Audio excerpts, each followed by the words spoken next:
आप पब्लिक को उकसा भी रहे हो, आप और जो पब्लिक है उसे उकसा रहे हो कि इस लेडीज़ का गला घोट के मार देना चाहिए। यानी आप सीधा सीधा अपराध कर रहे हो। बौद्धिस्ट आदमी ना तो उसकी राम की बात करेगा, ना कृष्ण की बात करेगा, ना रामायण की बात करेगा, ना महाभारत की बात करेगा, और ना अर्जुन की बात करेगा, ना कर्ण की बात करेगा। और ये जो बात कर रहा है ना, कृष्ण की बात कर रहा है। अगर ये इस बात को कहता है कि बीएसपी वहाँ पे डाउन हो गई है, बीएसपी जीरो आ गई है, जीरो के हिसाब से वो मायावती का गला घोट रहा है, तो यहाँ भी तो दिल्ली में जीरो है 15 साल से, 10 साल से क्या है, खाता भी नहीं खुल पाया कांग्रेस का। तो इसमें हिम्मत है, ये कहेगा प्रियंका गांधी का गला घोट के मार देना चाहिए, ये कहेगा सोनिया गांधी का गला घोट के मार देना चाहिए। गुलाम है, नहीं कह सकता। कांग्रेस का वजूद नहीं है दिल्ली के अंदर, ये गुलाम है, ये केवल अपने लोगों पर उंगली उठा सकता है। बहन जी का, मायावती का गला घोट देना चाहिए, हम इसकी घोर निंदा करते हैं। और मैं ही नहीं, पूरी दुनिया में, पूरे भारत में जहाँ भी लोग संविधान से, महिलाओं से प्यार करते, गलत नहीं, घोर विरोध बहुत ज़्यादा गलत कहा है। क्योंकि किसी भी लेडीज़ का, किसी भी महिला का, वो भी कोई नॉर्मल महिला नहीं है, जो 4 बार की सीएम रही हैं, 4 बार की सीएम रहना, और एक पार्टी की एक मतलब प्रेसिडेंट है वो, और एक समाज में, सोसाइटी में, देश में, पूरी दुनिया में उनकी रेस्पेक्ट है। पूरी दुनिया उनको आयरन लेडी के नाम से जानती है। और आप अगर उनको कह रहे हो कि गला घोट दे के मार देना चाहिए, तो एक तो खुल के है कि आप एक ना महिला विरोधी हो। जाति की तो छोड़ दीजिए, आप जाति विरोधी कितने हो वो तो अलग बात है, लेकिन आप सीधा सीधा के एक ना महिला विरोधी हो। आप एक सीएम को, आपने देखा होगा कि इस देश में 75 साल की आज़ादी में इंदिरा गांधी का मर्डर हुआ, इंदिरा गांधी को मारा, एक आतंकवादियों ने मारा, राजीव गांधी को मारा, आतंकवादियों ने मारा, बहुत सारे लीडर मरे, आतंकवादियों ने मारा। लेकिन कोई भी मेंबर पार्लियामेंट का इस तरीके से कहना, एक सीएम को, एक्स सीएम को, जो 4 बार सीएम रही हो यूपी की, और एक बड़ी, एक समाज में जिसका एक ओहदा है, दलितों की बड़ी नहीं, औरों की भी, मतलब जो बहुजन लोग हैं, माइनॉरिटी है, उनकी भी बड़ी लेडी, आज भी पूरी पार्टियां, हर पार्टी उनको सम्मान से उनका नाम लेती है। और एक ऐसा आदमी, एक सांसद, जो सांसद रहा है 5 साल, वो एक कैसे कह सकता है, गला घोटने की बात कर रहा है। तो ये तो बहुत बड़ा विषय है कि उसमें कितना जहर भरा हुआ है, और जहर कहाँ से आया है एक आदमी के अंदर। के खिलाफ तो बोलते रहते हैं नहीं, देखिए, पार्टी के खिलाफ बोलना अलग बात है। आप पार्टी के खिलाफ बोलिए, पार्टी की विचारधारा के खिलाफ बोलिए, ये तो पार्टियों का है, कांग्रेस, बीजेपी, आम आदमी, हम भी कितनी पार्टी। लेकिन नहीं, आप टारगेट नहीं है, आप सीधा सीधा मर्डर करने का ऑर्डर दे रहे हो। आप नॉर्मल प्लेस पर नहीं कर रहे हो, आप एक वहाँ पे एक कॉन्फ्रेंस कर रहे हो, पब्लिकली कॉन्फ्रेंस है, अपने घर में नहीं दे रहे, आप पब्लिक को उकसा भी रहे हो, आप और जो पब्लिक है उसे उकसा रहे हो कि इस लेडीज़ का गला घोट के मार देना चाहिए। यानी आप सीधा सीधा अपराध कर रहे हो। तो मेरी तो ये है कि ये जो आदमी है ना, ये देखिए, ये समाज का आदमी नहीं है, ये बहुजन भी समाज का भी नहीं है, ये गुलाम है, ये मानसिक गुलाम है, और ये बीमार हो गया है। जो आदमी 5 साल बीजेपी में रहा हो, देखिए, पहले इसका नाम था रामराज था, नाम इसका रामराज था। इसने बाबा साहब को धोखा देने के लिए, बीएसपी वालों को धोखा देने के लिए बहुत, मैं बता रहा हूँ ना, असली अम्बेडकर वादे कभी भी अपना नाम चेंज नहीं करते। जो उनका नाम है वो मेरा रहेगा, मैं बाबा साहब को फॉलो करूँगा, मैं उनकी 22 प्रतिज्ञाओं को मानूंगा, मैं संविधान की रेस्पेक्ट करूँगा, मैं जितने महापुरुष हैं उनको मानूंगा, लेकिन मैं कभी भी ना तो अपना नाम चेंज करूँगा। इसने अपना नाम चेंज किया, धम्म की दीक्षा ली, उसके बाद में क्या किया, हमारे लोगों के ऊपर इसने राजनीति की, हमारे लोगों का इसने संघ बनाया, और संघ जब मजबूत बन गया, उस संघ को, पार्टी को, फिर पार्टी बनाई, फिर पार्टी बना के इसने पूरी पार्टी को बीजेपी में जाके विलय कर दिया। यानी दलाली, गद्दारी, बदमाशी जो की वो इसने की है, वो किसी और ने नहीं किया। यानी पूरे लोगों को, पूरे समाज को बेच दिया आरएसएस के हाथों, बीजेपी के हाथों, और 5 साल घुटने टेके इस आदमी ने। जो काम कोई मैंने कहा नहीं, जो काम कभी भी किसी अम्बेडकरवादी ने नहीं किया।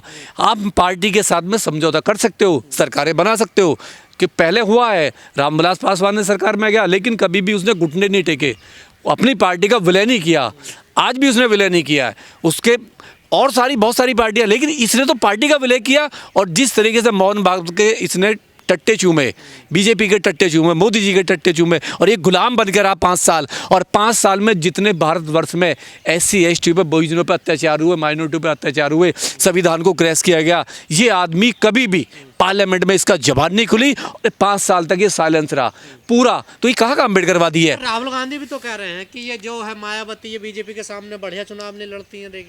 देखिए क्या है, राहुल गांधी की एक परेशानी है। राहुल गांधी ने कल सच बोला है, रायबरेली में एक कॉन्फ्रेंस में उसने सच बोला है। उसने कबूल करा है कि बीएसपी अभी देश में मजबूत है, बहन जी अभी मजबूत है, इनकी वजह से हम सरकार नहीं बना पाए और बहन जी की वजह से बीजेपी की सरकार बनी, ये उसने कबूल किया है। तो उसे पता है ताकत का, उसको मालूम है ताकत का। तो राहुल गांधी की वजह से बीजेपी की सरकार बनी कि देखिए अभी बनी है। देखिए क्या है राहुल गांधी का जो वोट बैंक है दिल्ली में वो केजरीवाल के पास है। केजरीवाल तो राहुल गांधी कभी भी नहीं चाहेंगे, सपने में भी नहीं चाहेंगे कि केजरीवाल सत्ता में आए। जब केजरीवाल यहाँ से उखड़ेगा, यहाँ से सरकार जाएगी, तभी तो कांग्रेस की आएगी। ये तो सीधा बीजेपी की सरकार बनवाई, बीजेपी की बनवाई है, साफ बीजेपी की बनवाई है। आप देवेंद्र यादव का पढ़िए बयान, साफ उन्होंने कहा कि हम खुश हैं, हम खुश हैं। कल बैठे हुए थे, अभी शपथ ग्रहण में आप बैठे हुए थे आराम से, वहाँ कोई बीएसपी का तो था नहीं और तो था नहीं, कांग्रेस का लीडर था वहाँ बैठा हुआ। तो सीधी सीधी बात है, जो किसके साथ बात ये है कि किसके इशारे पे किया। उदित राज की लड़ाई किससे है? मायावती से है या फिर मनुवादियों से है? किससे है उदित राज की लड़ाई? उदित राज की लड़ाई केवल बहुजन लोगों से है, मायावती से है। उसको डर है, उसे मालूम है कि बहन जी के पास अभी उनका वोट बैंक है, एक बैकबोन उनके पीछे है, वो उसे तोड़ना चाहता है। उद्दिष्ट बताते हो तो महाभारत की बात कर रहे हैं, अर्जुन की बात कर रहे हैं, कृष्ण की बात कर रहे हैं। देखिए क्या है, एक बौद्धिस्ट आदमी ना तो उसकी राम की बात करेगा, ना कृष्ण की बात करेगा, ना रामायण की बात करेगा, ना महाभारत की बात करेगा, और ना अर्जुन की बात करेगा, ना कर्ण की बात करेगा। और ये जो बात कर रहा है ना, कृष्ण की बात कर रहा है, तो ये वही है जो आरएसएस ने, देखिए आरएसएस ने एक संघ बना रखा है जो भिक्खू संघ है, भिक्खू संघ उसका भी है और यही आरएसएस का है। तो ऐसे ही लोग, ये केवल चोला ओढ़ रखा है इन्होंने धम्म का, काम ये आरएसएस के लिए करते हैं। तो ये एक्सपोज हुआ है, समाज को खतरा है इन लोगों से, बहुत खतरा है। मैं कह रहा हूँ ऐसे लोगों को एक्सपोज करना, हर जो भी सोशल एक्टिविस्ट है, जो बाबा साहब के संविधान से प्यार करता है, जो अम्बेडकरवाद से प्यार करता है, जो 22 प्रतिज्ञाओं से प्यार करता है, उसको इस आदमी का चेहरा, इसका ही नहीं, इस जैसे जितने भी चोर हैं, जितने भी चोर हैं जो चोला ओढ़ के धम्म का, खूब मंदिरों में जाते हैं, गधे उठाते हैं, मैंने कहा नहीं, ये आपने देखा नहीं दिल्ली चुनाव में क्या कर रहे हैं, मंदिरों में सारे काम किए इसने सारे काम कर रहे हैं ना। देखिए इस सारे आज भी कर रहा है, पहले भी करता था वो। केवल बहुजनों का, जो अम्बेडकरवादी लोग हैं, जो बाबा साहब को मानने वाले लोग हैं, उनको धोखा देने के लिए इस आदमी ने धम्म का चोला ओढ़ के, और जो इसने लड़ाई लड़ी है ना, फर्जी लड़ाई लड़ी है। अभी तक एक भी लड़ाई ये ठीक से बहुजनों की लड़ नहीं पाया है। और जिस तरीके से आरएसएस का इसने गुलामीगिरी की है, और आज भी कर रहा है, आज भी गुलामीगिरी आरएसएस कर रहा है कहीं ना कहीं। ये हमारा कभी हो नहीं सकता। और मेरा मानना ये है कि इस पे मुकदमे तो हो, इसका बायकाट भी होना चाहिए जगह जगह। जिस तरीके से बसपा के लोग धमकी दे रहे हैं वो भी तो सही नहीं है ना। देखिए मारने की, पीटने की। देखिए मैं, कानून अपना काम करेगा। आप किसी महिला को, वो भी सीएम को, एक्स सीएम को मारने की धमकी दे रहे हो, आप चैलेंज दे रहे हो कि उसको मार देना चाहिए। यानी मैंने कहावत कही है, एक ऐसा ही कहावत, आप किसी को गला घोट के मारने की कहावत नहीं होती है।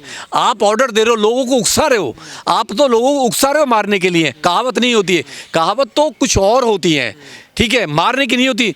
एक भी कहावत मुझे बता दीजिए कि किसी राहुल, आपने सोनिया गांधी, जनता को भड़का रहे हैं। दिल्ली में कांग्रेस हारी, दिल्ली में 70 रैली कांग्रेस ने की, प्रियंका गांधी थी, ठीक है, सोनिया गांधी थी। इसकी हिम्मत थी क्या? इसमें हिम्मत है?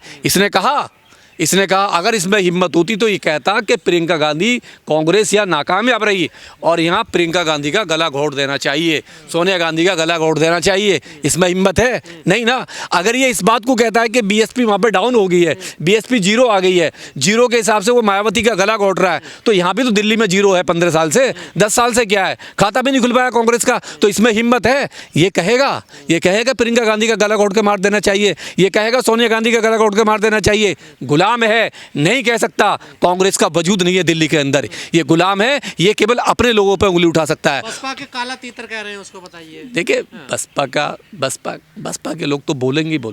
देखिए जो पदाधिकारी है, जो भी पदाधिकारी है, जो बीएसपी से प्यार करता है, जो कार्य करता है, उसकी अपनी भावनाएं हैं, पार्टी से भावनाएं जुड़ी हुई। देखिए हीरो बनना चाहता है, इसको मालूम है बहन जी को टारगेट करूंगा तो मेरा विरोध होगा, मेरा विरोध होगा, वैसे ही हार चुका है, ख़त्म है। ये आदमी जीरो है, ख़त्म है, कोई सुनना नहीं चाहता, दलाल है, दलाल है। कहीं कहीं भी जाता, मैंने सुना अगर कि शादी में भी जाता है वहाँ भी पैसे लेता है। मैंने सुना है ऐसा कि शादी में जाता है वहाँ पैसे लेता है, इसको गिफ्ट चाहिए, लोग बुलाते हैं, लोग बुलाते हैं, पैसे लेता है, शादी में जाके गिफ्ट लेता है, तो ये तो दलाल है। मैंने आरक्षण की लड़ाई लड़ी है। आरक्षण की लड़ाई लड़ता तो पार्लियामेंट में SC ST एक्ट पे जवान EWS का कोटा लागू हो रहा था 10%। इसका मुंह नहीं खुला, इसका मुंह नहीं खुला। जब संविधान की हत्या हो रही थी ये साइलेंस बैठा हुआ था। कहाँ गया था ये पार्टी में था, BJP में था, इसने सपोर्ट किया, वहाँ पे सरकार का सपोर्ट किया। तो हम तो मजबूती से चुनाव नहीं लड़ रही ना। देखिए बसपा नहीं लड़ रही मजबूती से, बसपा को इनाम मिल रहा है, बसपा धरातल पर है। इसका मतलब ये नहीं है कि आप किसी लेडीज़ को, किसी महिला को गला घोट के मारने की धमकी दोगे, लोगों को उकसाओगे, तो हम पूरा विरोध करते हैं। और ये घटिया है, ये चीप पब्लिसिटी है, ये एक ऐसी पब्लिसिटी लेने के लिए कि एक बड़े आदमी को आप टारगेट करो ताकि उसके चाहने वाले, उससे सहानुभूति भला रखने वाले लोग रोड पे आएंगे और तेरा पुतला जलाएंगे और तू फेमस हो जाएगा। और ये नहीं होगा। एक पागल, जब कुत्ता कोई पागल हो जाता है ना, देखिए जब कुत्ता पागल हो जाता है उसे उसके हाल पे छोड़ दिया जाता है। और ये मानसिक रोगी है, ये साइको है, एक साइको आदमी। मानसिक रोगी नहीं होता तो इतना पढ़ा लिखा काबिल आदमी जो IRS रहा है, ठीक है, वो कभी भी किसी महिला को आप BSP की तो छोड़ दीजिए, मायावती को छोड़ दीजिए, एक आम महिला को भी वो मारने की धमकी नहीं दे सकता। यादवों के साथ वो PC प्रेस कॉन्फ्रेंस कर रहे हैं, क्या वो यादव मिशन चला पाएंगे, वो बाबा साहब को समझ पाएंगे? वो सब बकवास लोग हैं, वो सब 420 लोग हैं जो उसके साथ में बैठे हुए हैं। वो गुलाम है, वो 420। उन्हें उसको कभी भी मिशन का मतलब नहीं पता, नहीं पार्लियामेंट क्या होता है, संविधान क्या होता है, विचारधारा क्या होती है, लोकतंत्र क्या होती है, डेमोक्रेसी, उन्हें कोई मतलब ही नहीं है। वो तो गुलाम लोग हैं। उदित राज के मुंह में ये शब्द कांग्रेस ने डाले हैं क्या? डेफिनेटली, जिस तरीके से राहुल गांधी साइलेंस है, प्रियंका गांधी साइलेंस है, महिला होते हुए, मैं कह रहा हूँ महिला होते हुए, सोनिया गांधी साइलेंस, जो सोनिया गांधी बहन जी को गले लगाती थी, नहीं उनकी बढ़ाई करती थी, 10 साल साथ में रहे, रेस्पेक्ट करती थी। और अगर उन्हीं की पार्टी का आदमी बहन जी को ऐसा कहता है तो सोनिया गांधी को राहुल गांधी तो खुद कह रहे हैं, कल उन्होंने कहा कि BSP मजबूती से चुनाव लड़ती नहीं BJP। मैंने कहा नहीं, चुनाव देखिए, चुनाव अलग, B बनाओ, C बताओ, E बताओ, D बताओ, वो अलग मैटर है, लेकिन जान से मारने का मैटर वो अलग है, वो मैटर अलग है। सोनिया गांधी, प्रियंका गांधी को इसका विरोध करना चाहिए था। लेकिन जो कांग्रेस है वो तो नारा दे रहे थे कि लड़कियों लड़ सकती हूँ, उसके नेता बहन जी के लिए इस तरह से कहने गला घोट देंगे, वो नारा फर्जी है क्या कांग्रेस का? ये नारा तो जब जिसने नारा दिया, जो पोस्टल गर्ल थी अर्चना गौतम, उसकी पिटाई हेडक्वार्टर पे ही हुई थी, ठीक है, 10 जनवरी तक कांग्रेस के, वो तो महिला विरोधी है, महिला विरोधी। जब उसकी पिटाई हुई, संदीप सिंह के इशारे पे पिटाई, प्रियंका गांधी के इशारे पे पिटाई हुई, और एक FIR तक भी नहीं हो पाई, और वो आज़ाद घूम रहे,